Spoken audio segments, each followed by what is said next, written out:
Dusty Cabbage. Don't judge people until you get to know them. This takes me back to a time when we were, I think we were down in Tampa, Florida. And we're playing a couple of gigs there Friday night, Saturday night. We actually got there on a Thursday morning. I think the flights were cheaper. And we had just picked up this guy. We found him online. We were short a keyboard player. So we found this guy named Al. And Al was from New York, somewhere around New York City. I think he was out on Long Island or Staten Island or whatever. He always said he was from Wrong Island, whatever that means. Anyway, we meet Al at this resort for the first time, like the day before our gigs. And he seemed like a super nice guy. He had a real thick New York accent. And this resort was fantastic. I mean, it's one of the good ones. I mean, you look up amazing resorts in Florida, and this is one that pops up. Big golf club, the whole bit. But it was kind of off the beaten path. And we just had a car drop us off at the resort, and we're looking for stuff to do, maybe away from the resort. So we're kind of talking about that and hanging out and doing stuff. And then later on, we get a call from Al, and he says, "Hey, I rented us a minivan, and we can go into the city." Fantastic. Now, we don't really know this guy, but we figured it'd be a great way for us to bond and kind of set that relationship for future gigs, you know? So we're driving around, and we go to this nice place for dinner. I think it was a Greek restaurant. It was kind of high end, pretty nice. And on the way there, Al sees some part of the ocean or an inlet from the ocean, and he says, "Oh, I want to go see it." So we go out there, and Al's wearing these khaki pants. Okay, we're all kind of dressed up a little bit because we knew we were going somewhere nice to eat.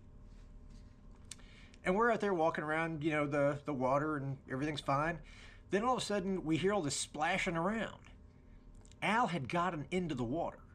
Okay, not only did Al get into the water, but he took off his khaki pants and was just wearing his briefs, like tighty-whitey type underpants. And he's out there in the water. And we're like, "Al, what are you doing?" And he said he was out there chasing a heron, you know, a big skinny bird. We're like, "Dude, we got dinner reservations. Let's go." So we got out of the water. Of course, he didn't take a towel because we didn't plan on anybody getting wet. He puts on his khaki pants, and we go into the restaurant. And he's got a perfect outline of his wet butt in his khaki pants.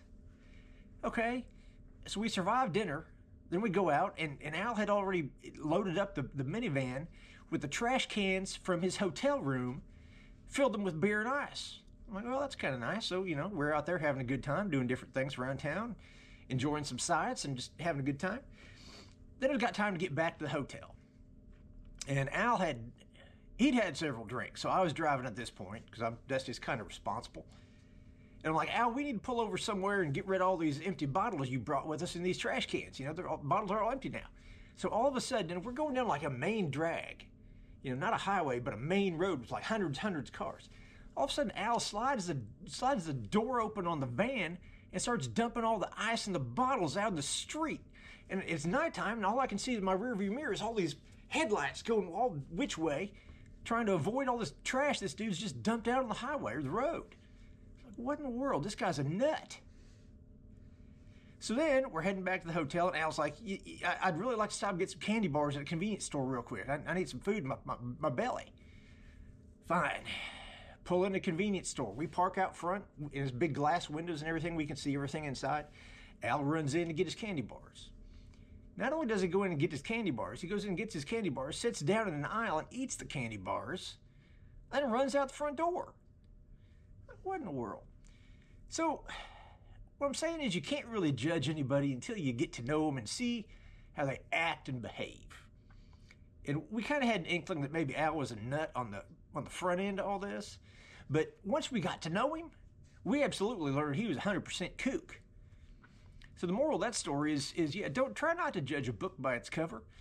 Let them kind of unreel themselves, and then judge them all you want. Anyway, hope you're having a great night. It's starting to warm up a little bit in Kansas City, but it's getting colder. It's going to be a cold weekend, I think. But I hope you're taking care of yours. Thank God for all he's given you. We'll see you next time, partner.